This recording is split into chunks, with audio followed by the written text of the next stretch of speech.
All right, another episode in the booth today with the Rich Life Projects.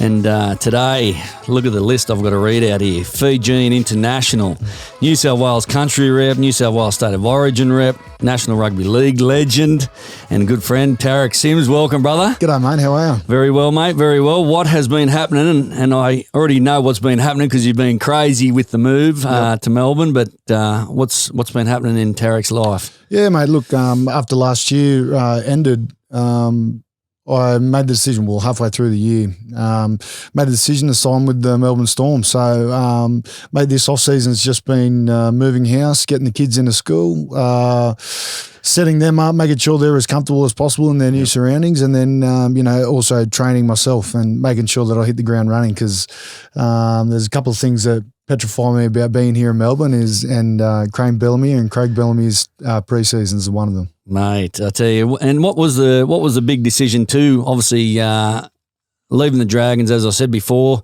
you didn't get offered the contract, but Melbourne was, enticing, obviously, to get into their system and have a bit of a look at how real it is. Yeah, look, a couple of things stand out to sort of to get me down here. The coaching was definitely one of them.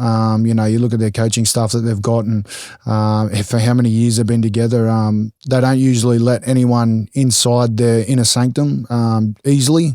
So to learn off those sort of guys that are involved at the club, that was definitely one. The cattle that they've got here, I think some of their players that they've got are the best in the game, and some of the players that they've got coming through are definitely, showing signs of being long-term, contributors to the NRL, but also the Melbourne Storm. So to sort of rub shoulders with them, that was a major factor in coming down here. The third one was bettering myself as a football player. In the spotlight of rugby league in New South Wales, the scrutiny is so hard and so tight. And literally the day I moved down here, I just felt like everything was. It wasn't all those problems that I'd always thought about or always had. Not that I've really had them because I'm a pretty crazy dude, but those pressures of being an NRL player just lifted off my shoulders because down here it's I said it to a lady at the shops the other day. I said, she asked what I did for a living. I just said, footy. And she said, who do you play for?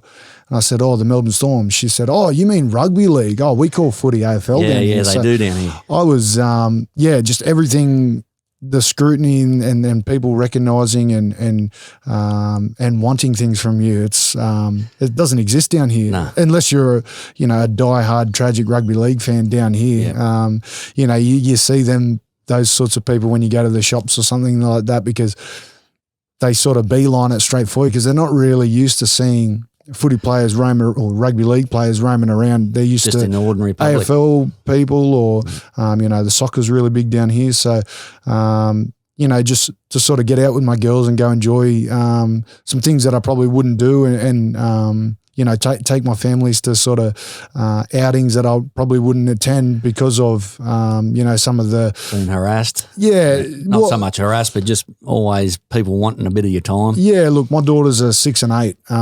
Beautiful age. And depends how you look at it. Crazy age, but a beautiful age. But they really take notice if people come into a family setting and, sometimes it can be quite tough, but most of the time, our fans and especially my fans are really great. They're really open to the idea of me just spending quality time with my family. But every now and then you get those crazy ones that want to just jump straight in. I'll be having a family lunch and halfway through my lunch, I'll be wanting something signed or a photo and, I politely always ask them, can I at least finish my lunch or finish what I'm doing first? Then I'll give you all the time that you need. Yeah. It's a hard thing because when you become obviously a star in a field of sport and you've got the crazies hunting around for that signature or that photo. Yeah. Especially social media these days, everyone wants a photo with the celeb. This is who I'm hanging out with, the best friends, probably never met him before. Yeah. A bit like me, but but just it's it's sort of that balance in it. Like you've got when you got your family but you still got fans. It's sort of like that comes with the celebrity come fame too. It's a hard point. Yeah, I think I've always found a really, really good sort of balance between. I don't know if it's just because of me tats or the way I look or the way that I walk around with You're the look. You're a good-looking rooster, bro. You're a good-looking rooster. Walk around with the look on my face. But, the fans have always been very respectful of, my space and my family's space. So as far as social media goes, look, to me, I enjoy social media. I love interacting with fans. But, when people or I see that I follow, we're talking about, the NBA players and, influencers that I follow. True. Sometimes I always ask myself, I always think, I wonder if they're really happy. I wonder if what they're really posting is how they're actually feeling or, I love following those people that are really raw and honest and open. Genuine, yeah. But, when you follow those, I follow her, but I'm just using her as an example. But Kim Kardashian, when she puts a photo up, I wonder if she's really happy. I always find myself down these. I don't know how far this podcast is going to go. Mate, this we've got 5-6 hours and we run over. Yeah, I've got a lot of things that I always sort of ask myself those questions like, geez, I wonder what their life's like, or not that I'm jealous of it because I'm very happy and blessed to be where I am. But I always think to myself, wow, I wonder if behind that smile they're sort of thinking, shit, I need to. Oh, are we allowed to swear on this? Yeah, 100%. Oh, sweet. No fucking swearing here, bro. Yeah. Sorry about that. I'm always thinking, well, I wonder if they're actually really happy. Yeah, well, that's the downside to social media because a lot of people want to be that person's life. Compare themselves. But if they got behind the scenes into that person's life, they'd be probably going, my life is that fucking unhappy and I hate this, I hate social media. You do find, and I've met a lot of people throughout my time of obviously traveling the world, that they're just so against it. Yep. They're so against it. They get annoyed by people. And, it's always that. And that's why sort of probably some of the motive behind the Rich Life projects is just really, all my friends that I pull out of my phone and annoy to get on the podcast, but just what their rich life really is. Because a lot of people, rich life, I love the money, I love the celebrity, I love, the Instagram, Facebook and that. And then you get some go, my rich life is my children, I live for my children. Everything outside of that is just like a icing on the cake. But that's the sole part of that. So that's been a big thing down here. But for the podcast, and you say when you're in Melbourne, they've still got their actual fan base, diehard fan base, Melbourne Storm. But it would be refreshing not to be, as you say, like just hunted, by fans or whatever, and just have that time now just to have a bit of your own space and then get into the new year and everyone's sort of going to see Tariq in the Melbourne colours and, I'm interested to see, you go around as well. So yeah, look, and going back to the Storm fan base, they're diehard as well. They've been there through thick and thin. Most of them have been here since they started. So, Melbourne have got such a great reach as in terms of memberships and fans, game-wide, Australia-wide. It's just a massive sports city. It is. Even AFL, you get cross codes looking at the rugby league as well. I think it's just that much of a sports capital down here. It's a crazy experience. You've got every single sport you need. And sometimes you don't even have to go out. You just go, I can't be bothered going to the sport today. I've been to the last 5 weeks. I don't know for anyone that knows where we are, but Amy Park's in the middle of the city. And then you've got the tennis, you've got swimming, you've got soccer, you've got rugby union, you've got everything. Basketball, you've F1. They've got some crazy concerts that come into the stadiums as well. So and that's something that I'm going to experience it. Yeah. So being where I was for so long, even though it was only 45 minutes up the road to go to Sydney, sort of drag yourself up to Sydney. That was a bit tough at times, but it's literally 15 minutes away from my front door. Everything here. So excited. Crazy. So let's go back to that where you say you grew up. Obviously born in Gerringong. Yep, Gerringong. And that how far is that from Wollongong? That's about 20 minutes south of Wollongong. Okay. So and you got the two other brothers and sisters. So I got 2 boys, 2 sisters. Yeah. Yep. So growing up in the Gong or Jerry Gong, what was life like for the Sims growing up? Because obviously they're all sporting. So obviously the three brothers, big boys.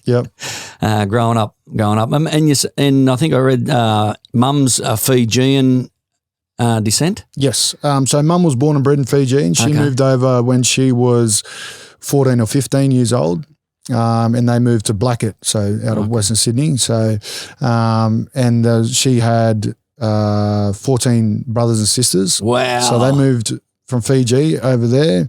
Then they all sort of grew up, and they were very sporty. My mum was very sporty. All of them were pretty sporty, but Mum was exceptionally good at it. But, she played basketball, netball, for New South Wales, Australia. She rode boats.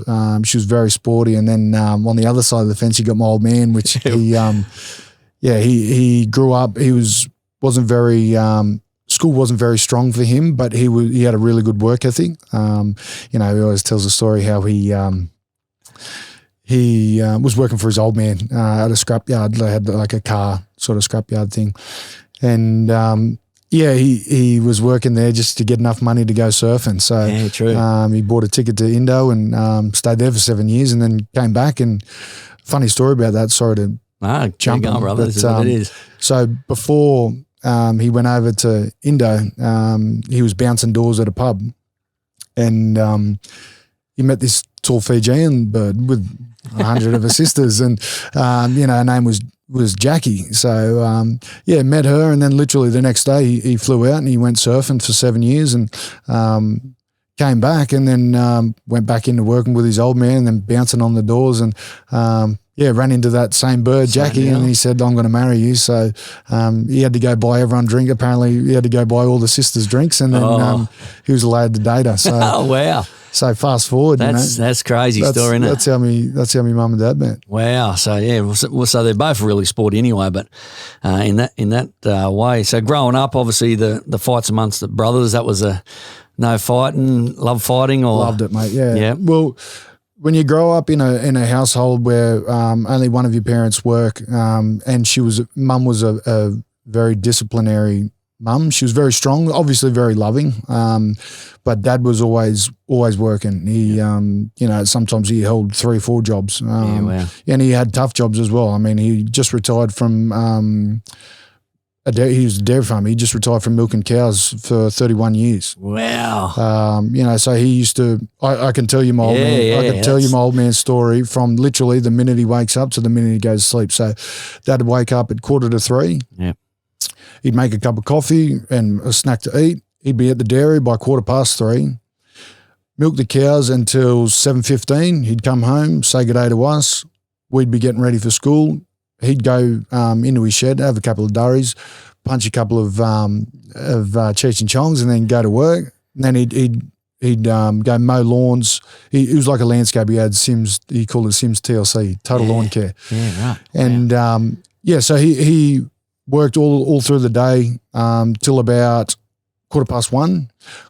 Get home, have lunch till 1:30, and then back in the car to milking cows from 3 o'clock until 5, 6 o'clock at night. Wow. And that was his day. He just did that for 30 years. Then it becomes just muscle memory. That's just the whole process of life, isn't it? Well, it was just, my dad's very set in his ways, and he's very structured in what he wanted to do and how he wanted to go get about it. And, milking people don't realise how hard it is. Oh, mate, I've seen some sort of docos, but I've been to farms before. Yeah. Well, there's no days off. If you don't milk a cow, they get mastitis, and then their milk gets infected, and then you can't milk them. So if you don't milk them every day, twice a day, they get crook. So say you have 100 cows, and half of them get crook. You're only putting out so much milk that's good.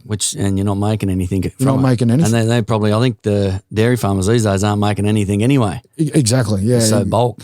So, growing up with mum and dad in the house, it was a strict household, but we weren't financially rich, but I was filthy rich in happiness and love. Yeah. Well, that's an absolute must. And, growing up, we always supported anything that any of us kids wanted to do. And unfortunately, Dad had to miss out on seeing some of those games or some of those, sporting events because he was working. But on the other hand, Mum was driving us to places, and we're talking about back in the day where, like, I remember a whole football season, my mate's dad would pick us up in his van.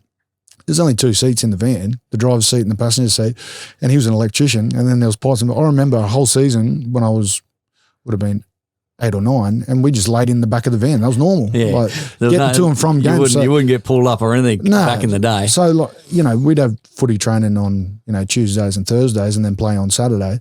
So on the Thursday night, we were like, can you come pick me up this weekend? Yeah, mate, no worries. Like, I'll be there at this time. Yeah, sweet, no worries. You'd be sitting out the front with your boots waiting to go. You see the van come around the corner. Yes, here we are. We're off. And, and that's the group of mates that I had. My group of friends that I grew up with, I'm still mates with today now, because they were there when they saw me when I was struggling. Well, when I was struggling, like I said, I didn't understand the concept of financial positions of families. Like the house we grew up in, my mum and dad are still living in that same house, and it's not a great house. Like, the friends that I got, they saw that, and then now they've seen what we've become and what we're becoming. But my mum and dad are still in that house. Like three of my mum and dad's kids have all played or are playing professional football. Yeah, they're at there, especially Corbin and Ashton. Ashton is finished now. Yep, he's retired now. But yourself, Corbin, CJ, Ruan. Yep, Ruan. So they're in the rugby league too. So Ru's a trailblazer. I said 3. I should have said 4 of their kids have played professional rugby league. My sister Ruan, she was the driving force of the women's rugby league and where they are today. She speaks really well. She's a great footballer, talented, but scary as fuck as well, because she's more aggressive than all 3 of us boys. That's what I want to get across to people is the women that I grew up in, you got to remember they've come from an island. 100%. They've come over to Australia and it's been tough. 100%. So when my mum and dad had kids, we didn't have a choice but to be tough. My dad came from a tough family, my mum came from a tough family, so our kids were going to be tough. And, with the cap and how some sporting events here in Australia, they're capped. So, growing up, I think the girls could only play till they were 13 or 14, maybe. Yeah. I think. That's right. But now, how much is it spun around now? Unbelievable. Now it's just pumping. And I think even either next year or the year after, then they're going to make a salary, like be put on a salary and actually play professional football all year round. So they can focus, because you got to remember, my sister, she played rugby union for Australia. It's just not just rugby league, it's rugby union for Australia. Incredible. But she played that for 10, 13 years. Really? Wow. And every surgery she had to pay for it out of her pocket. And then the time off work that she had, she was very lucky. She was working for a law firm at the time. But she was very lucky. They were very lenient on time off she could have to go attend these tournaments, and then time off she needed to pay for an injury. I remember she had her hand done, and I said, just out of curiosity, I'm like, how much would a hand cost? Because you lose track once you've had so many surgeries that I've had. The club look after that because it's in your contract. That's right. And she just had a little surgery on her hand, and I said, how much did that cost? She's like, 15. Wow. I'm like, what? And she goes, $1,000. I'm like, oh my God. So she's had to, out of her, save her own money, because you got to remember, they're only getting $500, $600. Absolutely nothing. In the pay. And then, she had to pay a couple of grand to get her hand done. So, and she's just been such an inspiration, not only for myself, but, for other family members and other women and definitely kids coming through. Like when you look at the game and how much exposure she's given the game and is continuing to give the game, I can't sit back. No, but, I'm the same. I follow Ryan and CJ as well on social media, and then I'll obviously watch them commentating on the TV. And as you say, very professional, but inspirational leaders. Well, on the other hand, CJ, because she never really got into rugby league, so she went over to women's NFL. That's right. So she played for Australia for NFL. Wow. And she was a weapon, right? And like I said, some people have it, and better than most when you see people Talent. that want to fight or Yep. that think they can fight. Potential. If you've got it, you've got it. 100%. And you can see it. 100%. But if you're sort of dipping your toe in and half-assing it, Yep. you get found out pretty quick. Oh. But CJ, yeah, she was a real goer, and the way that she'd sort of attack, the line was pretty cool to watch. Yeah, no. As I say, even with the women now, it's sort of I get buzzed because I go, I can't wait for the day where the women's comp, all the teams play before the men's main game, Yep. and then they have the State of Origin, the 3 women's game before the State of Origin Yep. men game. I can't wait for that day. That'll Yep. be good. And I think the crowds are more adapt to that now, and hoping and wishing that'll happen very soon because it just adds to the entertainment basically. Oh, absolutely. And we were sort of talking about that before. You get your bang for your buck. But if you pay, $45 a ticket, you want to see the best, not only just in the men's game, but if you pay a $45 entry fee, you're going to see 2 games of football at a high standard. And I'll be the first one to admit the standard when the women started to where it is now is light years I apart. was going to say that. Light years apart. I see the game. Obviously, I paid attention to it this year, and I was just like, the girls, how hard they go, Yeah. and you sort of go, okay, these girls are going hard because they've got a level that they want to get to as well. Oh, yeah. But they're just mentally tough, and some of the girls in Newcastle, some of the girls Broncos, and so forth. Man, some of those runs that they run up, some of the tackles and hits, I would be happy to say they are running and hitting harder than some of the men. Oh, absolutely. As much as I probably get teased about saying that, but I'm gospel I'm on telling that. you, if you look up my sister's highlights, she used to murder people, but it was, in obviously legal, but she's just got the timing. Like I said, some people have it, some people don't. She just had timing down, and her defensive side of the game was always really spot on. So to sort of watch her progress the game and progress her game in the back end of her years, that was definitely something that I looked at and thought, far out, like, I'm going to just keep going until the wheels fall off. 100%, yeah. Especially if you see the sisters doing what they're doing, and you're like, damn, I got to, that as you say, that inspires, but probably motivates and gives you a bit of a fire in the belly, going, damn, we've got the whole family doing this thing. We're all going hard here. Absolutely, mate. Like if you look at everyone's sort of statistics in my family, Ruan's the most decorated by far. Yeah, right. Rugby Union, Wow. Australia, New South Wales. Rugby League, Australia, New South Wales. Captain. All of the accolades that she's got that I can't even rattle off the top of my head. I mean, and, for me, as a father of 2 girls, for them to look up to not only their mum's a professional boxer, their aunties are representatives of Australia and driving, that. Wow. To me, I sort of lick my lips and think, Man, look what if they've this got is to look something- forward to. if this is something that they want to do, because I'd never press No, him into no. anything, because that was one thing I definitely picked up off my old man. I wanted to be a professional surfer. Like I didn't start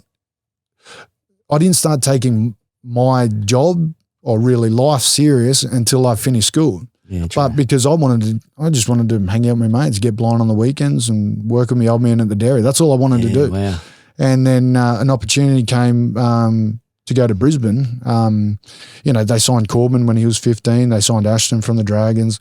And then someone, I think it was for a bit of a giggle, they said, oh, there's a third brother. Did you want to get him up here? It'd be a good story.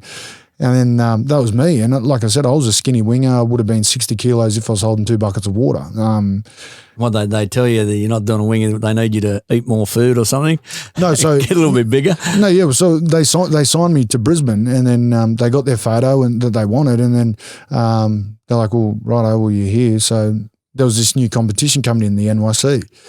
And they said, What was the NYC? Because I have National read. Youth Competition. Oh, okay. So then, and like I said, I just finished year 12 and just scraped through by the skin of my teeth, because, like I said, I was more focused on having fun, hanging out with my mates and surfing. And that was one thing that Dad really drove into me. He's like, I don't care what you do, whether you play sport or surf or work, I just want you to finish year 12. And for the since year 10 to year 12, I never knew why. I was just like, God, like, fuck. Yeah. My mates are second-year apprentices by then, third-year apprentices by true then. that. Yeah, okay. I'm looking at them getting money, and Yeah. they've got their own car and I haven't got anything. I'm like, oh, geez, like, this has really put me behind the 8 ball. This is how I was thinking, because the mindset. this is what I was looking at. And then, moved up to to Brisbane after I literally finished year 12. Were you playing the local league then, Gerringong? I was just playing for Gerringong Lions. With all the brothers playing too? No, so Ashton was already playing first grade. Okay. And Corbin was in the younger grades, but I was playing first grade for Gerringong. So I was only 15, 16 playing first grade. So I was going to the footy with my mates, and then they'd play, and then I'd be playing with their old men. I'd be playing with their dads because I was just always, I've always had a little something, but I just didn't take it serious. And then I'd always had that sort of killer instinct of when to go in and when to jam someone or when to pass the ball or when to score or whatever.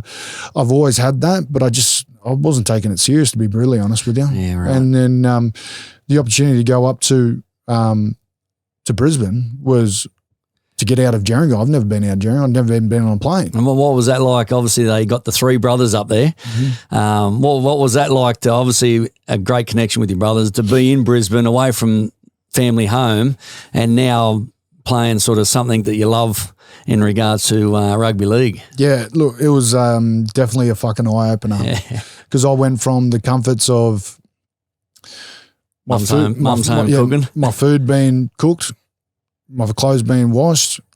I went from the safety and the comfort of my mates and everything around me.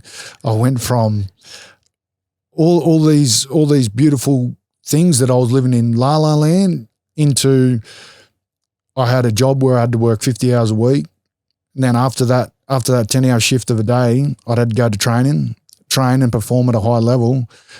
Otherwise, you just get cast aside. Just get cut. And then the one really big thing that I learned when I moved to Brisbane was I moved in with my brother and his wife at the time. Oh, okay.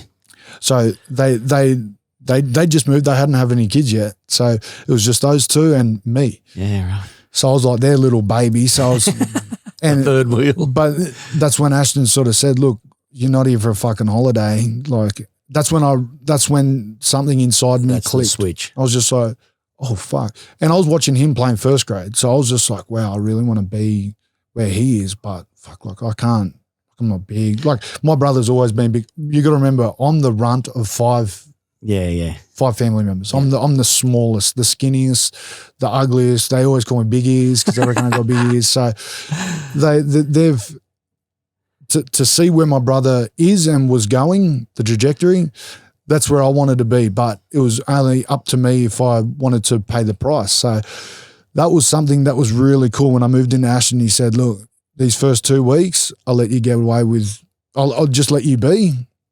And then after 2 weeks, I'm going to fucking chip you and I'm going to tell you what's right and what's wrong. So in my mind, when he said that, that's when I was just like, okay, like this isn't a fucking holiday. I still had to show up at work. I had to be at work at 5 o'clock in the morning. I'd work till like whenever I had to work because I worked in a magazine factory. So whenever the magazine factory needed a magazine out, so if a machine broke down, that was 2-3 hours to fix it. So it puts us 2-3 hours behind. So some nights you'd be pulling 10, 11, 12, 13-hour days just so you could get out because it's deadlines. It's a 24-hour factory. It doesn't stop. Yeah, no, it's 100%, especially magazines back in the day. Yeah, so he's like, I'm going to give you 2 weeks, and after 2 weeks, you'll figure it out, and then I'll tell you what you can and can't do and what you should and shouldn't do. I'm like, oh, okay, cool. And I thought I was flying. Got a brand new iPhone, had my own money. I got a car, a 3-door Toyota Starlet. Oh, yeah. First ever car, mate. I was balling. And then at the end of this 2 weeks, he's just like, right, how much money have you got? I'm like, oh, I'm not going to tell you. I'm like, I'm not going to be surprised. Like, and I'm like, oh, okay. Like, showed him $300 in my account. He's just like, all right, $250 of that's coming to me for rent. Yeah. So what's the other 50 for? I go, oh, like food and that? He goes, no, $25 for the food. So I only had $25 left. I'm like, fuck.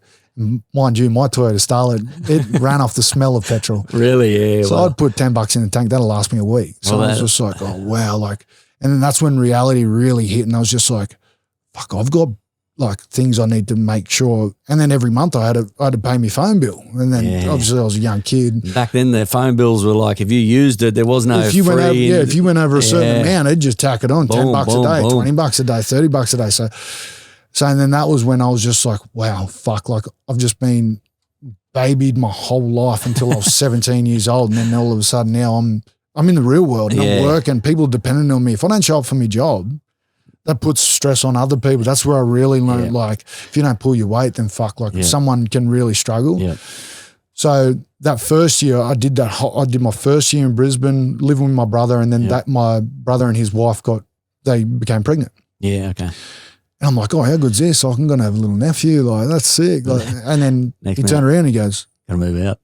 well, what the fuck are you going to do? I'm like, oh, well, I'll just be hanging around, like babysit for us. He's just like, no, that's not how fucking life works. Oh, yeah, man. So in my mind, I'm just learning all these life lessons. And, the way that my brother went about it, I couldn't commend him on it enough, because it was just that right amount of tough love to love. Like, if he babied it and said, no, it'd be right, mate. Like, I'll give you a couple of bucks then for you this. Taken it easy, 100%. Easily, I would have taken advantage of it. But the way that he did it was perfect. So, bang, we found out that they're pregnant, and this is the end of the first year that I've been in Brisbane. Yeah. And mind you, all my mates are going to schoolies and they're partying, and, some of them that have been working for the last 2-3 years, they're going on trips to Mentawais and all these things, places where I wanted to go, Gold Coast, like, even though it was just down the road for me, but it was so far to me because I was thinking, fuck, I'm not going to have enough energy because all money. I've got to drive down there, which is only 2 hours. I've got to drive all the way down there. That's petrol money. Then I've got to buy food. That's more money. So in my mind, I'm like, Jesus Christ, this is adding up. So all my mates are having all this fun and I'm just banging away. And then called my old man up after the year finished and I said, Dad, I want to fucking come home. Like, I'm sick of this. Like, I live in you got to remember, Gerringong was not that big. It's a little country town on the coast. Yeah, right. And then I've moved to Brisbane City. And then I'm massive. Like, so my head's already fallen. I said, Dad, I want to fucking come home.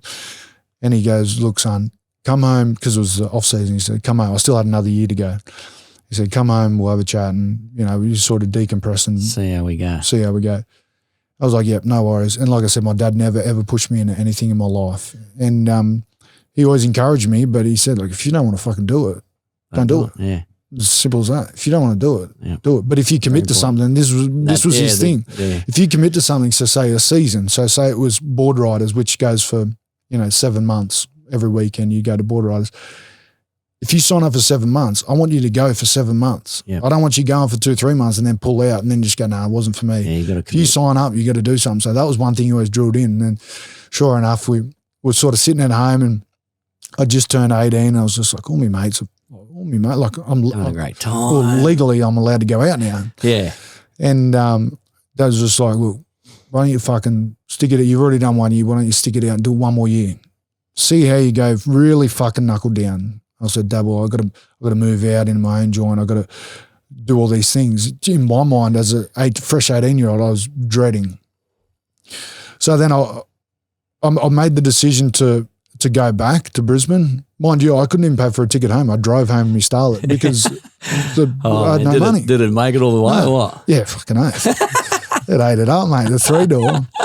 But, so driving back home, I don't know. I've always enjoyed driving, love driving. And I was driving home and I was just like, you know what? Fuck it, I'm going to really bite into this apple and see what happens. What's the worst could happen? My contract runs out and I go back home and then I'm doing what I want to do. Milk cows in the morning, arvo with my old man, surf during the day and laughing at you. Anyway, so on that drive home, I don't know what it was, but it was like something, by the time I drove into Brisbane, I was just like, I'm going to fucking really have a crack this year. At this year. I'm going to do whatever. If they say jump, I'll say how high. Yeah. Anyway, so that was the end of the first year going into my second year. And I was moving out into my own place. And because Corbin moved up when he was 15, legally he couldn't move out until he was 16, 17. Okay. Because he was still finishing school as well. Yeah. So he lived in a what they called a Broncos house where, 4 or 5 footy boys, they all lived in that house and then a host family looked after him. Yeah. So when he came of age, he and I moved out together and we moved out to Nunda in North Brisbane, which is fucking tough. 100%. It is fucking tough. Sunshine Coast, I know where Nunda is. It is tough, mate. So we moved out into this little shitty little 2-bedroom apartment thing.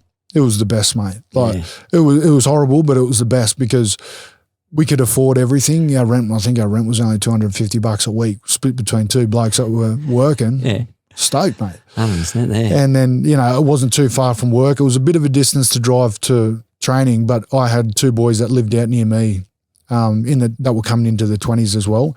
So we carpooled, and I ended up making money in petrol money because, like I said, my car ran off the smell of an oily rag. You don't really hear too many footballers saying, mate, I made money on my petrol money. Yeah. So, mate, and it was great. And, you know, Davey Huller and Dynamis Lou were the two blokes that lived out near me, very big boys, getting out of my 3-door Starlet. Like, my car was that small that Dave Huller, when he put his hand out the wall, his fingers would be that far off the ground. That's how small his car is. So, but I was balling. Like I said, I was living the life. I had my mates, I had my new group of mates, living in a new city, had my own car to get around. I was working and I was playing footy. What more could you want? 100%. And then the second year, the coach at the time, which happened to be Anthony Griffin, he's just like, mate, on my birthday, actually, the 9th of February, he calls me up. He's like, oh, come in. We had training anyway. He's just like, mate, I want you to go back to Norths, which was a feeder club for the Broncos. Okay. He goes, I want you to go back there and sort of learn your trade a bit better. I'm like, oh, what do you mean? Like I said, I'm in this fucking fairy tale bubble. Yeah, now I'm happy. I'm happy again. And then he goes, no, I want you to fuck off and learn how to play footy, because I went from playing on the wing and then he wanted me in the middle. In the forwards. I'm like, oh, okay, like, righto. That was obviously disheartening. On my birthday as well, I get 100%. cut. Yeah. So he's just like, oh, yeah, and by the way, I don't want you coming back until you're 100 kilos. I was just like, what were you weighing then? Roughly 80, 85-ish, if I on a good day, like if I'd had a good feed. How much steak and chicken did you have to eat? Mate, chicken and rice and sandwiches, what I fucking ate. So, really? Just everything, carbs, just packing them on. Well, you got to remember, my metabolism was burning hard. So I'd eat something and like, boom, it's gone. Nothing. Yeah. So I talked to our dietitian, her name was Peter at the time at the Broncos, and I said, what can I do? And then it's sort of, this is when I knew I was becoming who I wanted to become, because in my mind, when he said, oh, mate, I want you to go back and just play in the cup team, I would, like, before I would have gone, oh, fuck this. Like, all right, like, you know, I'll just do this year out in cup and then I'll piss off back home. Like, you know, I had always had that thought in your mind. I had a crack. And then this is when I knew I was getting that sort of killer attitude. I was just like, fuck this old prick, I'm going to fucking really stick it up his ass. So I talked to our dietitian at the time and she said, really, your metabolism's burning that crazy that you need to start eating at night. I'm like, I'm going to bed at 9 o'clock. I'm going to bed at 9 o'clock at night and I'm getting up at 3 o'clock at night. The middle of the night is a couple of hours after I go to bed. She's like, you need to do it. So I started making peanut butter sandwiches, banana sandwiches, and I put a big cup of water next to my bed and I'd set my alarm. So say my alarm was going off at 3 o'clock, for example, I'd set my alarm for 12 o'clock. My alarm would go off. I wouldn't even, after I did it for about a month, I didn't even turn the lights on. I'd just sit in my bed, eat me sandwiches, drink me water and go back to sleep, and then my alarm would go off again. Then I'd get up for breakfast. I'd make me brekkie and then I'd go to work all day, finish work, go straight to training. And then by my third year, so that year sort of I put on all this weight and this muscle, because you would have seen before in fighters, but when you got good bones and good structure, when they start putting on muscle, it doesn't just come on as fat and then you shape them up. It comes on, my shoulders got rounder, my legs got bigger. I could definition sort of from the muscle put on, 100%. Yeah, like, you know, you started to get sort of different shape in different areas. So I was thinking, fuck, like halfway through the year, I'm like, fuck, I'm murdering blokes. Like, this is good. And then I played a couple of games in the NYC for Brisbane. And then I'm like, fuck, I'm killing this. Like, this is mad. And then I talked to the coach. I'm like, oh, how's it all going? Like, do you liking what you're seeing? He's like, yeah, I do, but still go back there. And like, same thing again. I was like, fucking motherfucker. Like, I could have gone back there and really drugged my heels and thought, you know, I did all this, all he wanted me to do, but I can't get there. Like, I'm trying. Yeah. And then at the end of my second year, that's when I was just like, all right, well, the enemy contract's up, and then Bronk's like, oh, we'll sign you for another 2, mate. Like, would you do it? And I'm like, yeah, of course. Because by then I was already in. I was all in this football thing. I didn't want to go fucking surfing. I didn't want to go drinking with me mates. You come that far, you're like, well, by then I hadn't cut off me mates, but I'd stopped I'd stop doing what I wanted to do and start doing what I should have been doing. Yeah, so now I'm all in. Like in football, and like I said, I'm watching my brother play, and I was like, fuck, I want to play before him, because the NYC used to play before the first grade. Okay. So wherever the first grade team went, so if we went to New Zealand, that was a 4-day trip for us. I was mad. Get every breakfast, brekkie paid for. You get to hang out with your mates, play cards, listen to music, get on the piss after the game. Just basically living a full-time rugby league life. You were living the professional life, because you got to remember, when you're in the NYC or the younger grades, you're not on a full-time contract. Yeah. You're just part-time until you get to first grade. So just being in the top 30, that was always something that was driving me. And I was just like, fuck, like, I know I'm not there yet, but like if I want to play in that game, I'm fucking get there. Anyway, so after the second year, came in for the reviews. They're like, hey, mate, we got this 2-year contract for you. Would you be keen? I'm like, yes, absolutely. Then they're like, right, I go see the coach. He'll just give you what he wants you to come back as, because they always give you targets at the end of the year. Okay. Want you to come back at this, skin folds at this, fitness at this. Still hasn't changed. Still the same thing here. Is it really? Wow, I didn't know that. Yeah. So I went into the coach reviews, and I've only just come in at 100 kilos, but like walking around weight, like not like I'm bulk. Like if I had to be 100 kilos and I was eating 3 bowls of pasta before I came to weigh in, then that'd be a problem. But this was my weight, because it was on. Like I said, I was at that stage in my life where the muscles were there, like my size was there, because I'd worked my fucking ass off to get there. Anyway, I walked into the office, and the coach said, what do you weigh? I'm like 100 on the dot. He's like, good. He's like, what do you want to play? And I was just like, second row lock. I'm like, yeah. He's like, good. You've been getting better there. I'm like, yeah, thank you. Because this is how he talks. Like, he's just straight to the point, and he's just like, you playing next year with us? I'm like, yeah. And he goes, in the year after that? And I go, yeah. And he goes, right, mate, make sure you come back November 1, 110 kilos. I said, what? Put another 10 on. I said, what? And he goes, I want you at 110. I want you playing front row next year. I'm like, I was like back row or lock. And he's just like, don't give a fuck. Like, this is what I want. But then again, like, that's what I mean. The mentality just was like, as soon as I left his office, I was like, motherfucker. Like, obviously I was disappointed, but I was pumped at the same time, because one, I just got another contract, and then two, he's just set me a bar. So setting these goals, and it's been like this for my whole career now, is if I get set a goal, fuck, I'm gonna either reach it, or I'm gonna get busted trying to reach it. Yeah, true. So I've come back the third year, and then all of a sudden I've gone from working to I've got a contract with the Bronx, but I was still working. So I'd work Monday to Thursday, and then Thursday, Friday, Saturday, I'd train with the Brisbane Broncos. And this is the Brisbane Broncos. Yeah. So like, back in the day, there was big names. Petro, Lockyer, Lockyer, Hodges, Israel Folau, all these names. all these blokes that I'd love to watch and love to train with. I'm training with them now. So that's where it was like just feeding me. I was just like, motherfuckers. And they used to do this like suicide drill where you'd literally start at 2 hats, and 10 metres away on either side to be another hat.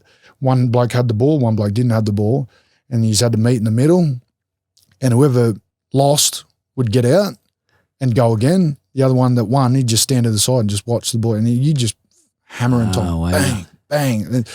So I was learning a lot and learning really quickly, and then my body was developing, and I was slowly getting to 105, 106, 107. Then come the start of the year, same sort of meeting with the coach. How much you weigh? Like, I'm 110 kilos. I go, good. You're starting. I'm like, what? Wow. He's like, you're starting front row for the NYC. Yep. I'm like, whoa, like, fuck, like, okay. So now I've got it, the jumper. Now I don't want to let it go. So I started setting myself goals on the field, whether it was statistics or, trying to knock someone out or trying to get someone in a game, per game. Like, I'd set these things, and then I'd pit myself up against, so say if you were my other front row, I'd look at your stats. I'm like, oh, fuck, I'm going to smash you this weekend. And I really developed this mentality of like, it's me. Not you. It's not me or you. It's me. Just so me. I was coming after you all game. I'd come off, and then because I was always a winger and a sort of edge back rower my whole life, and then all of a sudden I moved into the front row. I sort of felt like I had this engine inside me that could outlast them. Yep. And like I said, I was putting on muscle. I wasn't fat and then trying to strip it back. Right, so there's a difference. And you know what I'm talking about. Yeah. But if there's a difference of you growing your engine Yep. instead of having a big fat engine and then trying to trim it down. Is a different a lot fitness. harder. So I was coming into that with that in the back of my mind. My mentality was like, fuck, it's fucking go time. Yeah. So my third year, I ended up playing every game, but I started the first game and then played every game off the bench. But when I came on, I was like a little back pocket ace, because I'd come on at the 15, 20 minute mark and then I'd stay on for the rest of the game as a front rower. And that was pretty rare. That was pretty rare, because usually you'd only do 15, 20 minute stints. And then I played the whole year like that. And like I said, I did some good things, did some really terrible things, but like I was learning along the way.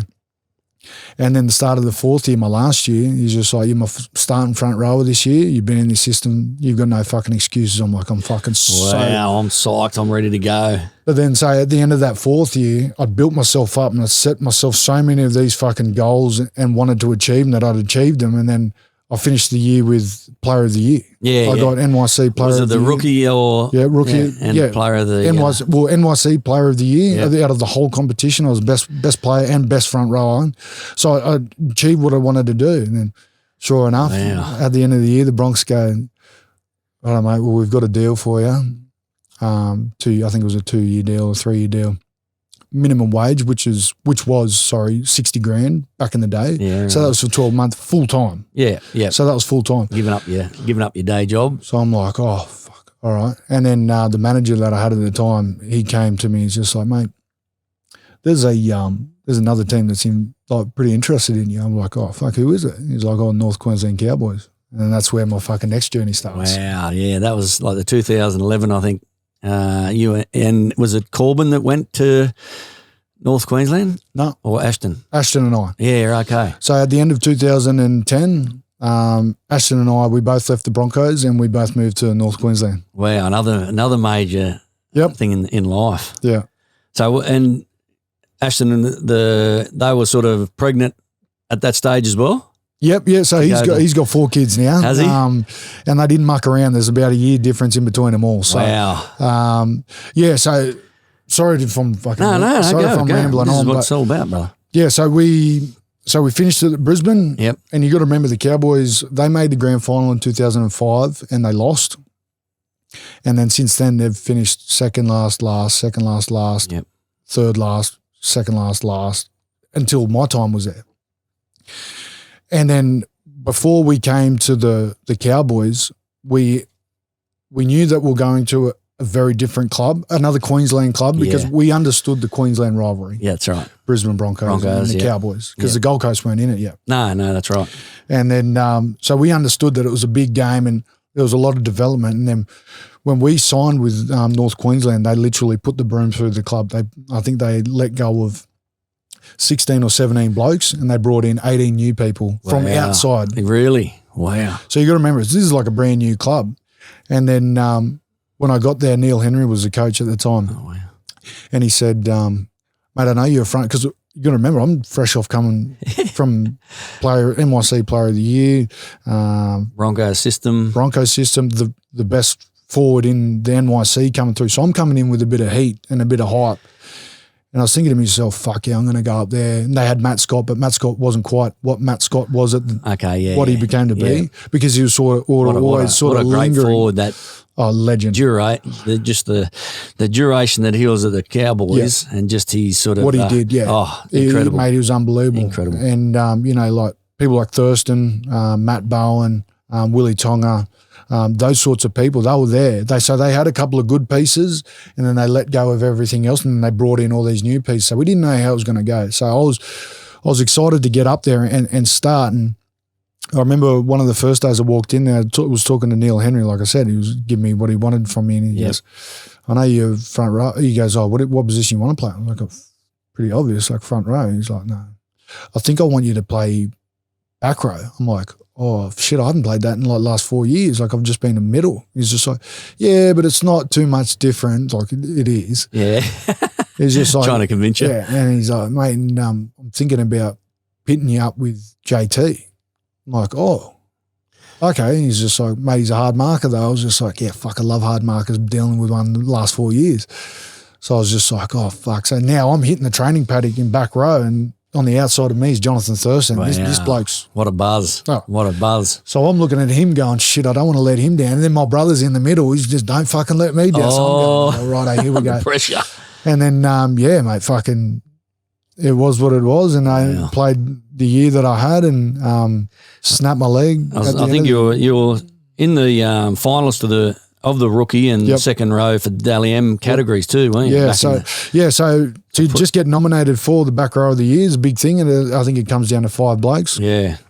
And for it to be my first year, that was pretty special. And I think I can't remember who picked me that year, but Daly Evans, I think he got Rookie of the Year that year. Okay. So if I'm second to him, that's not too bad. Mate, I tell you what, that's a pretty good achievement in itself. And you say the 2011, 2012, you injured your leg, broke it. Mm-hmm. What does that do to a mindset? Obviously, you're as you say, you're up in a new club. Mm-hmm. Life is good. Yep. You're pumped. You got the hype around you, and then an injury like a broken leg. Yep. Probably the worst thing that I can think of, because even in my games of the MMA, come Thai boxing, come kickboxing, and you see a leg break, nothing worse. Yeah, nothing worse. I can't even watch footage of it. That's how bad it is. Yet I'm in that industry all the time. Yeah, but the mindset.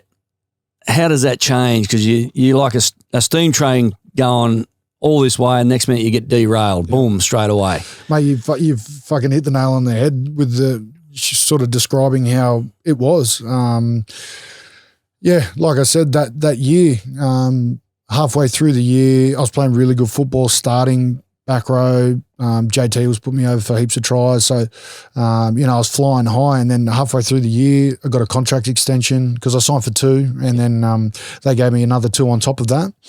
And after my first year, I went from off your basic wage, which was 60 grand, onto a full-time deal, like a really good deal. Beautiful. Because I'm a rookie as well, so I've got potential. Potential there. But that's what they're signing you for. Yep. And then literally the last game of the year, round 26, I was running for the line, and I had about 3 blokes on top of me, and then the 4th bloke sort of just must have come in at that right angle, and he just hit me flush on the lower shin and snapped. There's a really cool photo. I wouldn't be looking at it. Yeah, well, it's me standing up and my leg's flat. Oh, no way. That's not cool, man. And I'm 21 years old. Wow. So snapped my leg, and everyone that was involved in the tackles against the Sharks up at Dairy Farmers. Yep. And everyone in the tackle heard it, obviously. This was my first real injury. Yeah, right. Wow. So everyone heard it. And like I said, I just heard something go through my whole body. I was just like, fuck. So everyone got off really carefully. It was very slow. I remember when it happened, it was really fast. And then after the incident happened, it was really slow. And then everyone was really good, and I got the green whistle, and then I was sweet. And in my mind, it hadn't really registered what had happened. Like, I knew I'd broken my leg, but I didn't know how severe, and I didn't know what sort of mountain I was about to climb. Wow. Anyway, so I was like, righto, this is what I'm doing. This is what I need to be done. And mind you, I'm 21 years old, so they wouldn't operate on me because I'm so young, because my body's still growing. So they put me in a cast from the tip of my toe to my hip. So I just had this long fucking cast on my leg, and I couldn't move, couldn't do anything. And like you said before, I was flying high. Like, I was single at the time, running off JT. I was on TV every week. I was getting a flash haircut. I was living the life. And then all of a sudden I'm sidelined. I'm in my bed. And then this is where I started dabbling in the painkillers too much. And then I really fucked myself over that way, because I wasn't allowing my body to do what it should be doing. So properly. I'd wake up, I'd obviously be in pain, I'd order a pizza, drink a couple of rums, have me pills, go back to bed. So I'd only be awake for 2-3 hours a day. Wow. And then I'd roll around into so, time goes on. Yep. Pre-season starts, the start of my second year, and everyone's saying, I wonder if he's going to bounce back, or if he's as good as he was. Yeah. Like, it was just doubters. First year. What are they saying? It's not hard to find doubters especially in league. Oh, mate. Well, any sport, but. And they're like, was it a flash in the pan? Like, was he, just a 1-year hero? And then that was it. Yeah.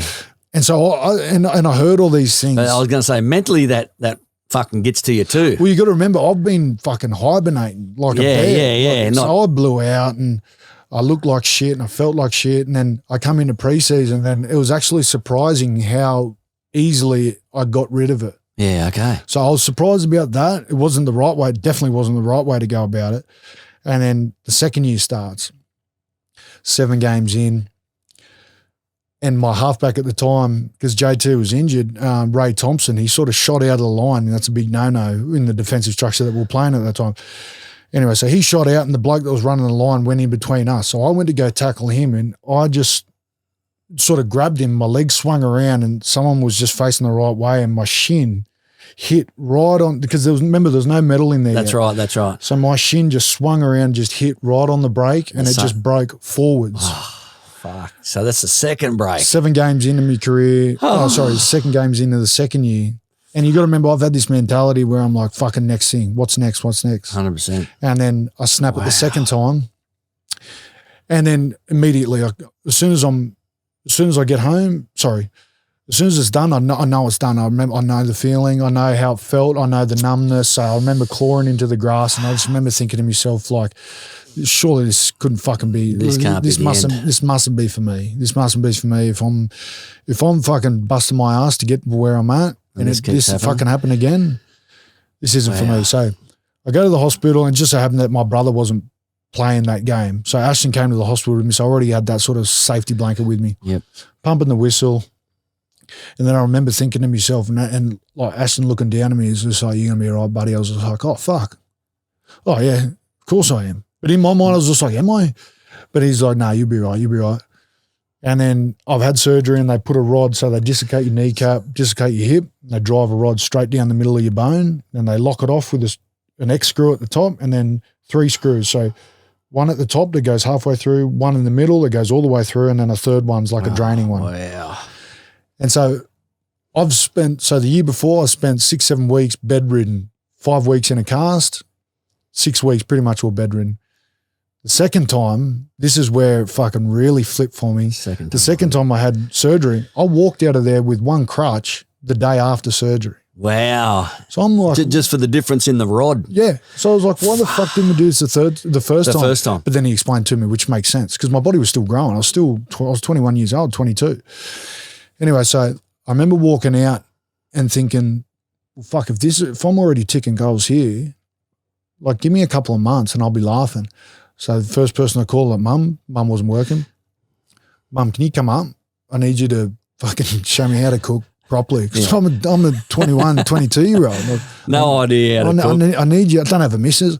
I need you to come show me, like, what it's like to eat healthy. I don't want to get fat again and then work my ass off. I'd rather just have the base level at a high level and then just take off.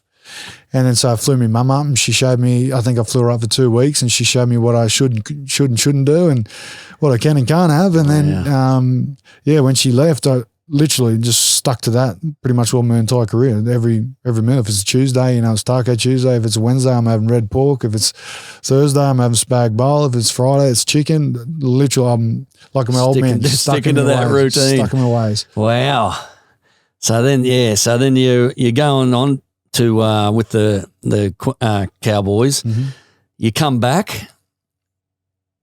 What year did you finish with the Cowboys in that? End of 2014 was my last year. Okay, that's when you signed the 2 years with Newcastle Knights. Yep, correct. And then after that, you obviously Cowboys. You went to Newcastle. Yep. On the big hype back then too. Again, like they looking for the forwards, and once you got to Newcastle, what was to me, and this is from obviously living in Newcastle, and I think that's where me and you originally. Yep. Well, we would have been there the same year. Yeah, we would have been. There the same year. And I think Ash was training under Rob with the boxing. Yep. So we sort of had that connection early on in that time. Yeah. And then, so you come into Newcastle. What was that like to go from North Queensland then into Newcastle? Because Newcastle, to me, when you look at it, it's like, it's a holiday. When people go to Newcastle for rugby league, they're usually going there either at their end of their career or it's just a holiday destination for the rugby league until they get that contract to go somewhere else. Yeah. I'm not quite sure if it's changed too much at the moment, but it's tough. They're going through. Adam O'Brien, who's a good friend as well. He's going through some tough times. Look, I feel for him, and I feel for the players as well, because as we're going back to the top of the conversation, rugby league in Newcastle. Like I said, I've always been at one team towns. Brisbane, one team town. North Queensland, one team town, Newcastle. Now I'm coming into Newcastle. So I'm like, I wonder what it's going to be like if they're as mad as what these other previous clubs I've been at. And then they're, worse isn't the word to use. They're more mad. More fanatical, more everything than any other club I've been at. Because we didn't do too well our first year. No, I think the Wooden Spooners won it. Yeah. But I think you done all right. You scored a few tries. Yeah. So, like I said, I was going there with this attitude that I've always carried. Yeah. And I was going there with the right intentions, and I really wanted to fucking be better and do better and achieve more. And, statistically wise, I was going really well. Yeah. Rep footy was coming. And when I got there, I was just like, wow, this actually kind of feels like a Wollongong or a Gerringong. Like a home. And then I had that comfort. Yep. So I was just like, yeah, sweet, like that's cool. I remember because, like I said, I lived in North Queensland for 4 years. And my wife, sorry, I meant to go back on that last story. After my mum left, I met my wife, my missus, and then straight away hurried everything up. Come on, move in, sweetheart. Yeah, sweet. Let's start having kids. Where'd you meet Ash? Up in North Queensland. Oh, was it up there? Okay. Is she living up there or? No, so she was modelling on the Gold Coast, and then she came up to North Queensland for a break just to get away and see. She had some friends that lived there, see some friends that she lived there. And like I said, I had a broken leg. Righto. And then, she sort of came up to me. She was blind and I wasn't drinking. I was just sort of out to be out. And then, she started talking to me. She was chasing you? Yeah, of course. Yeah, of course. No, well, she doesn't deny that. Oh, yeah, okay. She doesn't deny that she chased me the first night, but then where it starts to get a bit fuzzy is who messaged who first. Okay. So, she said that I messaged her, but I'm sure it was her. But yeah, anyway. We won't go into the details. So I met my wife, and then I had that stability around me. I had what I needed, and like I said, I sort of fast forwarded everything with her. I'm like, right, I'm seeing her moved in. So what you were saying when you met her, and she was living at the Gold Coast or just modelling? She was living on the Gold Coast and modelling, and then she just won Miss India on the Gold Coast, and then she came up to North Queensland to go see her friends, get away from it all. Yeah. And but then how did she end up back in Newcastle? Obviously, you just done the long distance thing, did you? Or when you met her? And then she moved in with Newcastle. Or she was with you up at North Queensland. Yeah. Okay. So that happened the second year. And then sweet. As soon as I met her, I knew straight away. I was like, you're old man. Come on, sweetheart. I'm marrying her. Come on, darling. So moved her in, and then she started taking care of everything pretty much because she's your manager. Now. Exactly. Yeah. She's the smartest woman in the world. Wow. She's very business savvy, very articulate in what she says. She's very smart in certain conversations. She's one of those people that can step back from certain situations and assess it. Yep. And then she'll come in with her 2 cents, or if she's not liking the situation, she'll be like, no, fuck that. Like my old man, she's like, if you don't want to do it, don't do it. Yeah, true. Whereas I'm like, I need to try and help this person. I need to, I need to do this. Or I think I need to do that. She's like, no, you don't need to help that person. Okay. Yes, you do need to help that person. Yeah, righto. What the fuck are you doing? Don't do that. It's a very important thing too, because I did know that when you're in Newcastle or something else, and Ash was, the rumour that she was your manager. Yeah. But it's very important, especially when you have that relationship. Obviously, trying times sometimes. You go, no, yes, but to have someone have your back, especially in this game, because as you would know, seeing from other footballers, having managers that would take advantage. Oh, yeah, it's 7% of what they get. Yeah, 7% is it? Yeah, 7% of what they make, the managers get. Yeah, okay. So I know some players that they might get a call off their manager once a month because that's the minimum, what they have to meet. Yeah, okay, wow. And getting boots, sponsor deals, things like that. They don't have to do it. No. They just... But yeah, it always fascinates me with behind the scenes with managers, because you hear good things, you hear bad things, and it's probably rare that you come across a manager that is truly for you. Yeah. Even though he's getting obviously what he needs, but obviously his care factor is for his clients. There's definitely managers out there that are like that. They genuinely want to help people, but at the end of the day, it's a business. True. And you need to look after your business. But you got to remember, some of these managers have 10, 15 blokes that are exactly like you, collecting the exact same money off them. So you start thinking about it. 7% of that. Oh, wow. That. Like that's... And it's 7% of your contracted money? of what your contracted money. Yeah. So if you say 300,000, you get 7%. I'm getting 7 of that. If you're on 500,000, so say there's 3, 5, 7, he's getting 7% off all of those people. Yeah, Doesn't matter how big or small their contract is. So, but then there are managers that really look after their players and really want the best interest and really push morals and ethnic, push them into directions that will make their money work for them instead of just spending it. Yeah, 100%. The player spending it, telling them, oh, look, you know, there is an opportunity because, like, you know, there's nothing ever guaranteed. Like if you put your money into, you know, something, crypto or whatever, it's not guaranteed to go off. Dead right. And there are managers like that, but then there's managers that just have a stable full of players that are just like, they'll get a missed call and they're like, oh, fuck. They'll look at their calendar like, oh, I rang him 29 days ago. Oh, beauty. Call him again. Yeah. Call him again. So, you know, I like to think there's more better ones than not. Yeah, but obviously, definitely. To have someone on my side that genuinely wants the best for me, that's what I was just like, well, she's not going to fuck me around because it benefits both of us. Yeah, it benefits both of us. So, that's a great thing to have. And yeah, she's been my manager for the last 7.5 years. Yeah, right. Because, like I said, and then it comes back onto me at that point. It's like, you got to know what you're worth as well. You can't go into a club and go, I want $1 million. That's right. That's right. Well, really? Then you got to play well. Yeah. To ask for that money, then you got to. That's another she's layer. Doing her bit to go, I'm going to be getting him this money, but he needs to perform. That's another layer to the onion, mate. I'm telling you. And I know better than most, mate. If you get paid the big bucks, expect your hand to get smacked first. Because they're not going to go after the blokes that are on having nothing. It's always the coach and the star players that are going to get their hands smacked first. So going into Newcastle, like I said, we had a terrible year on the field. But on the field, yeah. Personally, I had a great year, but I distinctly remember it was towards the back end of the year. We'd already gotten the wooden spoon. I think it was like 2 or 3 games left, and we were playing the Sharkies at Newey. And Gallen and his boys were taking the piss, running tries in left, right, and centre at will. I remember looking into the crowd and thinking, "Fuck, there's 28,000 people here, and we've got the wooden spoon. Like how big would it be if we actually were playing finals?" Like, and like I said, they'd close their eyes and throw the ball behind them, and someone would be there and they'd catch it and score. Like that's the kind of night that they were having. They were just scoring tries whenever they wanted.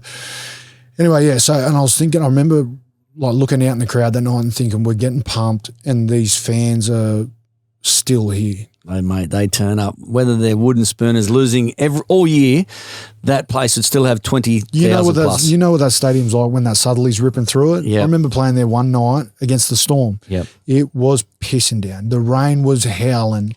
Sutherly just ripping through the guts of it, and they were all out there still just in their determination, and fanatical fans. That just goes to show how far their fans will go to come and support their team. Like I said,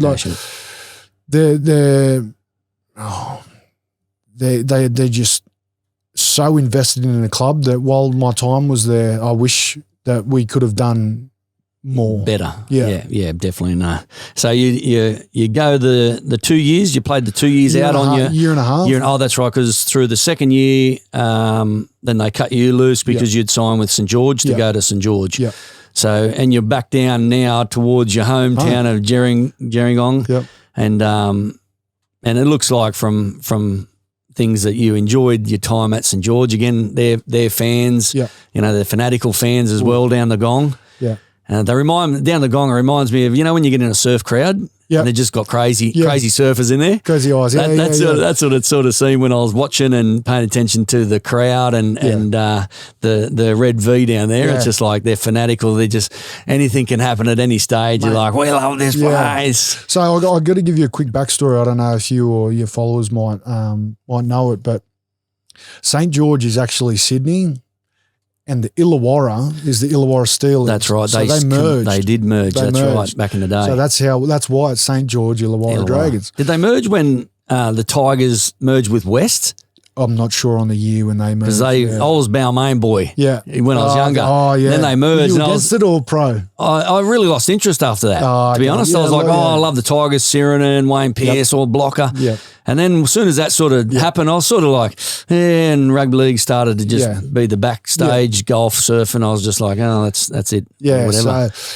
So our fan base. So we've actually got we're very lucky. We've got 2 home bases. We've got one at St. George, which is a big stadium.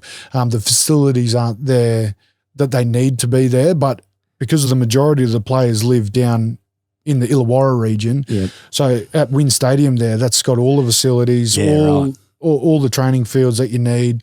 So our home base, well, when I was there, was always in the Illawarra region. So going back home and to a team that I grew up supporting. Wow. Mate, that was it was very, very surreal. Like when you walk into the club there, it's got the player boards and it's got everyone's numbers next to them. The icons of the team, the club. You know, Ashton's there and he's number 74, and then I got my number, and then I was just like, wow, like this is pretty cool. And then just to be able to pull on that jersey. I started doing this thing when I went to the Dragons because I'm very superstitious. Have you? Yeah? Oh, I'm fucking bad. So what are they? Mate, have we got enough tape in here? Because so it all starts the night before. So I always have spaghetti bowl with, half a steak or something the night before, or religiously. And I'll have some chocolate after that, and that's to watch the movie after. But I'll try and stay up the night before for as long as I possibly can. And I mean like 2-3 o'clock in the morning. Okay. And then and then when I fall asleep, I'll wake up with my 2 kids. I'll make them breakfast real early in the morning, make them breakfast, and then Ash will take the kids out, and then I'll sleep all day for as long as I can. I'll set an alarm. I'll look at what time I need to be, count travel time and whatnot into my sleep. So I'll try and work it out. Yep. And then I'll sleep all day. And then when I get to the field, when I'm getting ready, I always put my left sock on, my right sock on, my left boot on, my right boot on, put 3 knots in my left one, 3 knots in my right one, tape 1 layer of tape around, 1 lap of tape around my left boot, 1 lap around my right, bang my heel 3 times, then I'll put my shorts on. Then I'll get my jersey, I'll look at it, because I had the big red V, I had to look at it, and then I take a big breath, and I always think of my family, my teammates, and what. That's to say like a prayer. Well, it's not like a prayer. It's just to say like I'm remembering who wore this jersey, I'm remembering why I'm doing it for my family and my teammates, and then the outcome of today of what I want to achieve. So in that one breath, that's what I'll think about it in there. And there's nothing else in that jersey when you're taking that big breath? Then I just put it in. Yeah, no, nothing. Wow, that's every game doing that. Yeah. That's what, and the other players see you doing that, and they're like, I actually got that from JT. Did you? The boot thing. Oh, okay. Because he always put his left one on, left sock, right sock, left boot, click it 3 times, right boot, click it 3 times, and then taped it up. Like the old Dorothy. And I remember watching it. I was just 3 times of the heels. Yeah, like I said, I remember watching it going, fuck, that's weird. And then I broke my leg, and then I broke my leg again. I was just like, you better change something. So I changed something. And ever since that, it's... Well, yeah, that's not to say I haven't been injured. No. Like, since then, like I've had a million different surgeries. Yeah, definitely. So the St. George era, but then in between all this, you've dabbled in the state of origin, New South Wales. Yep. Come away with a win. Yep. On one of them, because I think a couple of them. I think we'd won, and when I say we, because I'm a Queenslander. Yeah. And 21 broke me heart again. It's that was a good year for you, but like played 3 of the games. Yep. And come away with the shield. Yeah. The state of origin atmosphere, that must be second to none. Yeah. Like when you're at NRL, you're getting buzzed young and you're like, wow, this is great. Yeah. But now you've done your time, your apprenticeship, and now you're a good quality player. Get selected for your performances, and now you're entering into a state of origin, which is one of the... And that's probably, if I'm honest today, that's the 3 games I really watch in detail each year. Yeah. The rest, I watch them bits and pieces, but it must be a buzz being in the actual side. Yeah, the Queensland versus New South Wales, to me personally, is probably the pinnacle of what a rugby league player will ever play at. That's no disrespect to Australia, because I've never made Australia. But, you've got the best of Queensland coming up, the best of New South Wales. When you're in Australia, you've got a combination of them, and 100%. like we're watching at the moment, like there's 84 to I think it was 0 or 84 to 4 the other night, or so you're watching these great players just smashing these teams. Like it will change when the pools get smaller and they get better, but. When it's New South Wales versus Queensland, it's rivalry it's got over the years. Different kettle of fish. You train differently. You eat differently. You walk around differently. You play differently. It's coached and reffed differently. Is it really? It's wow. completely different. And I remember because I've been in and out of the squad, since I've come into grade. So I've been close one year and then I've sort of had a shitty year or I haven't been quite there, or other players are playing way better than me, so they get chosen over me, which I completely agree with. Yeah. Every game that I've been picked for, I think that I've thoroughly earned it. And every game that I didn't get picked for, I agree with that decision because and it's been like that for my whole life. If someone's doing a good job or a better job, they should have the job. True that, yeah. I don't think that, especially in that arena where it's so cutthroat, you've only got 3 games. Yeah, 2 to win it, 3 to decide it. But, I remember my first Origin that I played in. I remember, because like I said, I've been in and out of the squad. Yeah. But I remember the first year that I played in and just the scrutiny that the media and the access, because we had Freddie, and he's in the media, but he spun it. It was so weird but so good. He done a lot of different things. He did, mate. He did. Like with the homeless, going, taking you guys out of your comfort zones. Yeah, he invited. So as soon as you finish the game, the last people that you want to see are cameras and interviewers. You want to enjoy the moment with your friends, your family, your teammates. And he invited them all in. So at first it was like, geez, this is weird. But then it just became natural. And then it didn't bother us. It was just like, oh, g'day, fucking Rich and your camera crew. Like, how are you, mate? And so you'd wake up, you'd have breakfast. And then from the minute you leave the hotel to go train, so you'd walk down to training, there'd be 2 or 3 camera crew, just going all the following time. You, yeah. And then they had their own videographer throughout the games, and so there'd be 2 or 3 cameras on you all the time. So if you spat where you probably shouldn't spit, it's probably going to end up in the news. Yeah. So the scrutiny on that's what when I first saw it, I was like, wow, these guys are really on top of us. But then it just became normal because when you're in Origin, you're in this world where no one else is experiencing it, but they want to get there. So it's cool. And then when you're playing, you're still in this world and everyone wants to watch what's going on. Definitely. But only you can control what's going on. It was really cool. And just the way that we sort of went after it and how we sort of came together as a group of blokes, because we're all really around that same age group, and there's a lot of younger blokes that are starting to come through that are about to take over again. So to see that's what was really cool to me. And then the pressure that comes with it, it can either make or break you. And when I was out there, I like to think that I definitely held my own.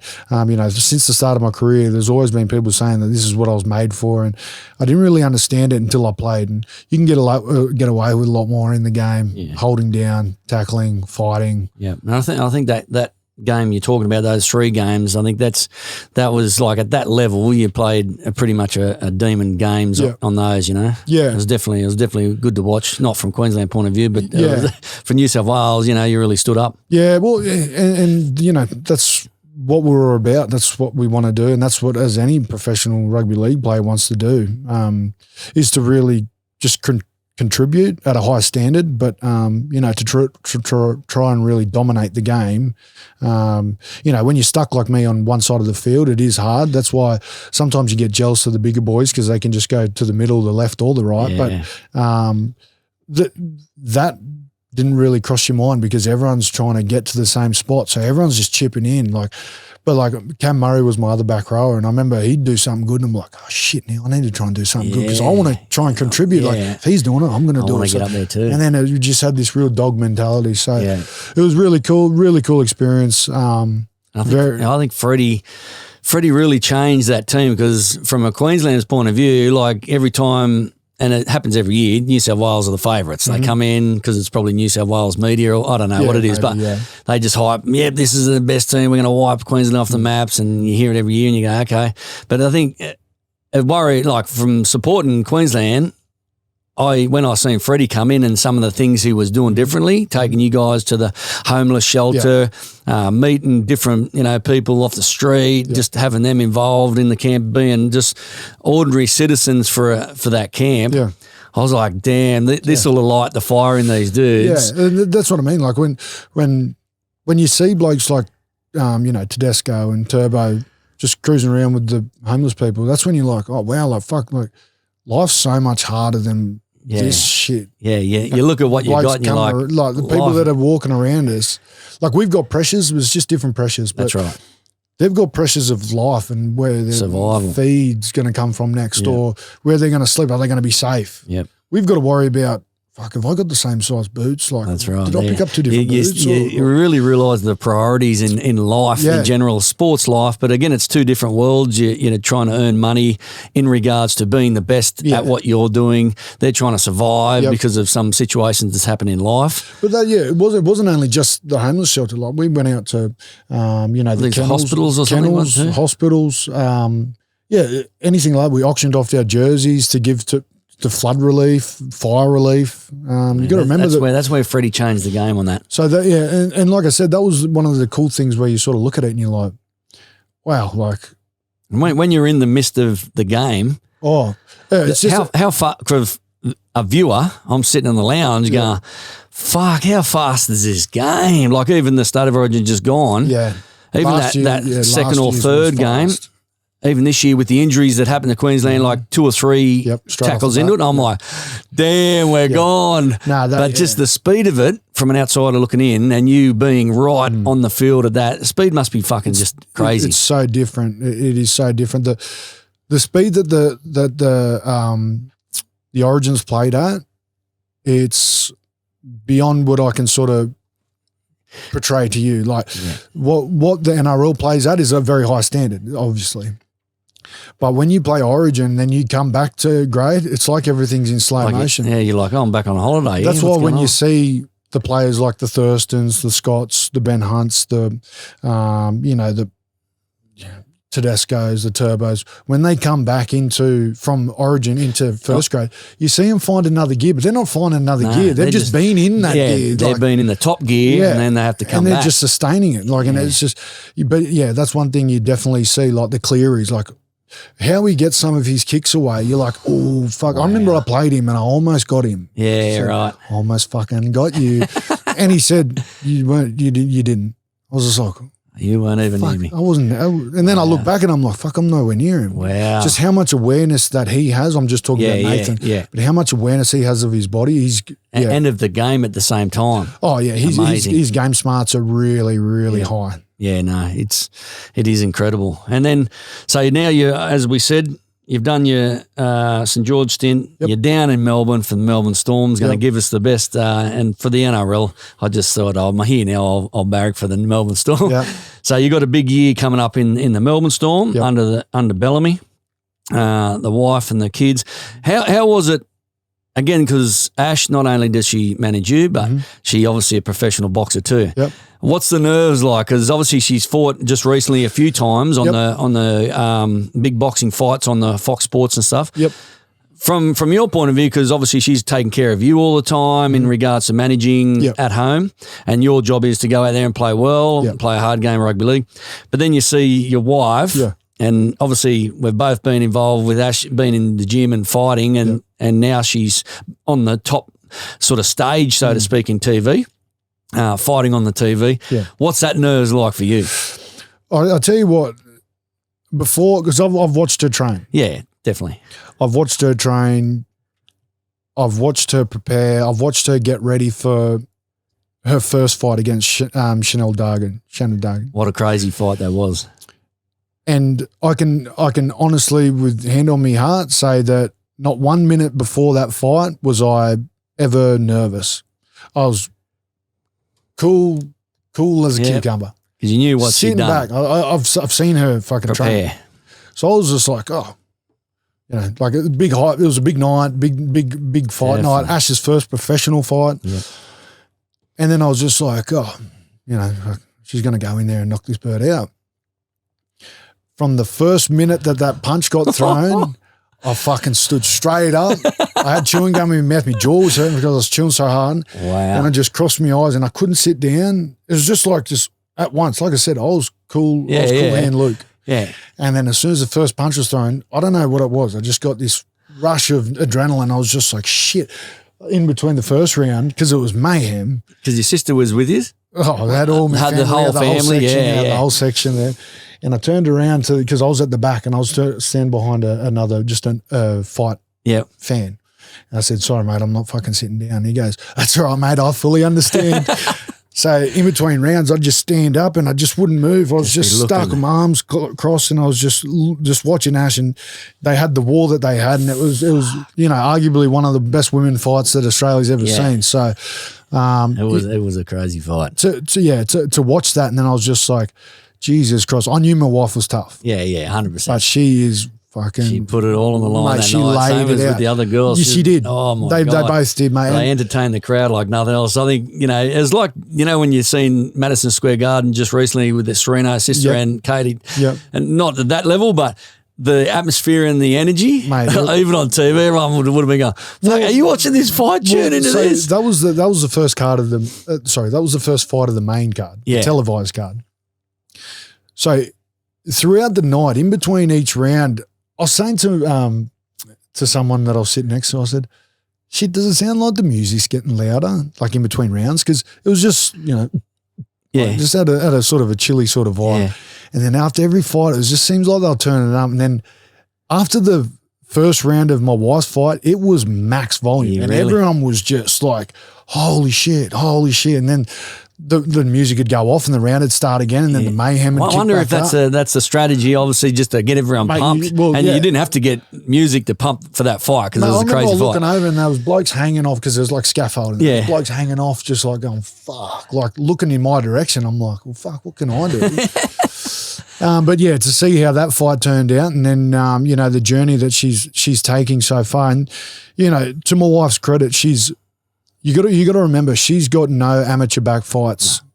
Yeah, I think she had probably a couple with us in regards to in Newcastle. Yeah. But again, women's even boxing back then wasn't really popular. And there wasn't too many for her, even with sparring wise. I think we had her sparring the boys at half the time. And it's still a bit lopsided at the moment. Like she still spars a lot of men at the moment, just purely because moving around, getting that feeling. Yeah, just get it in, get the rounds in. But but to Ash's credit, you got to remember she's learning as she's going on TV in front of everyone. So she's not taking easy fights because she's 33. Yeah. And so she's starting to learn and take these hard lessons in front of everyone. In front of millions. So everyone's watching her and everyone's judging her and everyone's giving her praise and everyone's putting shit on her, and then you should have done this, and everyone's you did that so well. Everyone's professional when they're watching it. Well, so she's learning and doing this all in front of everyone. Yeah. So that's what I mean. That's like it's an apprenticeship. It's like she's a first year bricklayer going to go lay bricks at the brand new stadium. Yeah. Like it shouldn't be happening, but it's happening. Yeah. But that's the position she puts her in. But on the other side of that is that my wife, she's very professional. Yeah. I mean, we've got the ice baths, we've got the altitude chambers, we've got everything that we've sort of accumulated over the last 13 years to help us be at the peak of our powers, because we know this isn't going to last forever. No. We understand that. Yeah. But what we can do to get ourselves in prime condition for as long as you can. That's the key. That's definitely something that I've, especially in the last maybe 3-4 years, I've really taken pride in, is watching what I eat, what I should be training, what I can be training, and recovery. Recovery is the big one for me, especially in this point in my career. Yeah. Recovery is the one thing definitely over the last 2 years, one thing that I've really focused on. Ice baths are the best. Ice baths are my favourite. I love them. We bought an altitude chamber. Did you? Yeah, right. That's sweet. We got I got the leg pumps, the guns, the vibration pads, the heat packs, everything that you need. Yep. Because I don't see it as spending money on something just to have. Investment, really, isn't it? Correct. To your body. Because like there's at any point in time in a training field, someone could fall into your legs and cork your quad.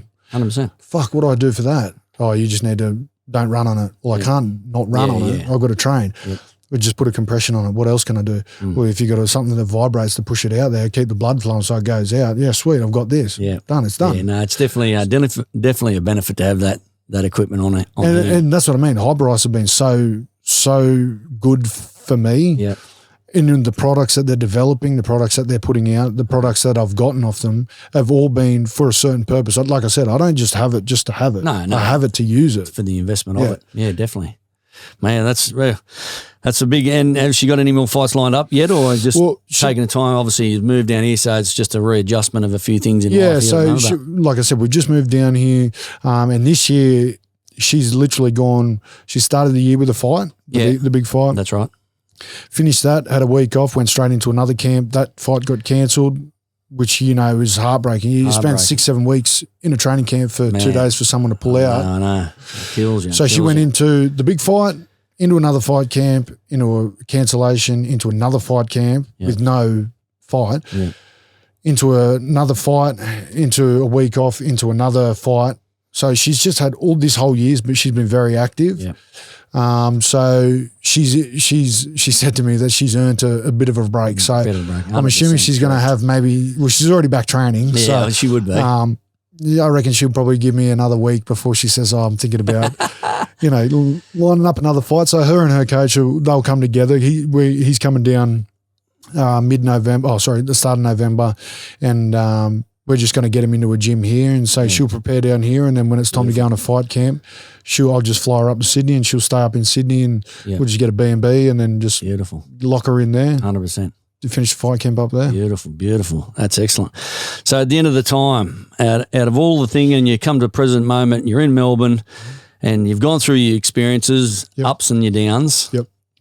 If I was to say, Tariq Sims, what is your rich life these days? What really are you comfortable and happy with that obviously makes the heart happy these days? Yeah, I think it's pretty easy. My 2 daughters and my wife, and just to be able to provide them with tools and things that they can use growing up and watching them growing up and become into the little girls that they are, and just to see how funny the girls are together. They're the complete opposite of each other. We always say that my oldest one's going to be the one that gets her heart broken. Yeah, true. And the youngest one's going to be the one breaking hearts. My youngest one's exactly like me. My oldest one's exactly like like my wife. So it's funny just to sort of see the two different contrasts of humans. Of humans, yeah. So it's cool to watch, daunting at the same time. Like 100%. I said, they're 6 and 8, but they're 16 and 18. Going on in my mind, and just to watch them grow, and to see my wife chasing her dream, that's really fulfilling for me, because for so many years she's always sort of had to play second fiddle to me. Yeah. Because what I do is very selfish. How I do it is very selfish. Yeah. I think if you want to be the best at anything, you have to be selfish. True that. But for my wife, she didn't even bat an eyelid, not because she had nothing to do. No. Like since we started, she started up her own business. Yeah. She's become a professional athlete herself. Yeah, she's doing all these things outside of my life that it's just still to see her dreams as well. just to see her chasing her dreams and her goals, and to sort of sit back and just help where I can help, whether it be cutting oranges or filling up water bottles. I don't care. Like, just to sit back and watch. Like tomorrow I've got a fun run at my girls' school, a colour fun run. So, and because I'm not on till the 7th, I'm going to be there 100%. Throwing dust, things like that. Like I wouldn't be able to do that up at home because it'd just be a little bit too mayhem, and people might not like that, but down here, like I said, we're just Melbourne's quality, bro. Yeah. Melbourne's quality. So to see, to be able to go do things like that, that's what really makes my life rich. Yeah, no, I appreciate your time, man. I know it's you just moved down, and I hassled you to jump on the podcast, but you've been a good friend for so many years, and I've loved your career and watching it, and all your brothers and sisters are amazing athletes as well. But thank you for coming on the Rich Life Projects, brother. I appreciate your time, my man. Thank you, mate.